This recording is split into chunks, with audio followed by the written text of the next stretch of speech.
Hello అండి, welcome back to our channel. ఈరోజు నేను మీకు ఎంతో టేస్టీగా ఉండే టమోటా మెంతి కూర కర్రీని ఎలా చేయాలో చూపిస్తాను.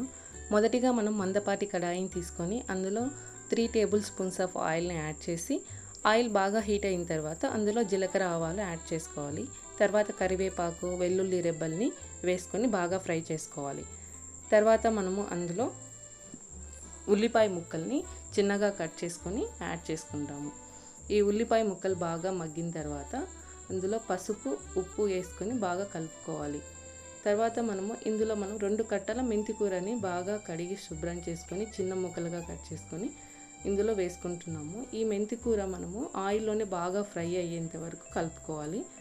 ఇది బాగా ఆయిల్లో ఫ్రై అయిన తర్వాత ఇందులో మనము 2 స్పూన్ల కారాన్ని యాడ్ చేసుకుంటున్నాము. ఈ కారం అనేది మన రుచికి తగ్గట్టు యాడ్ చేసుకోవచ్చు. నేను ఇక్కడ 2 స్పూన్లు యాడ్ చేస్తున్నాను. మీరు మీ రుచికి తగ్గట్లు యాడ్ చేసుకోండి. తర్వాత ఈ 2 కట్టల మెంతికూరకి నేను 1/2 కిలో టమోటాలని చిన్నగా కట్ చేసుకొని యాడ్ చేసుకుంటున్నాను.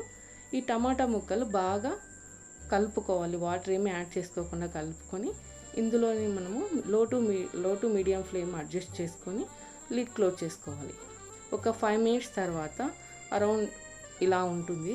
ఇంకా మనం మగ్గించుకోవాలి అనుకున్నప్పుడు మళ్ళీ లిడ్ క్లోజ్ చేసుకొని తర్వాత ఒక 5 మినిట్స్ మనం చూస్తే ఇలా ఉంటుంది కర్రీ. తర్వాత లాస్ట్లో కొత్తిమీర చల్లుకుంటే ఎంతో టేస్టీగా ఉండి టమోటా మెంతి కూర కర్రీ రెడీ.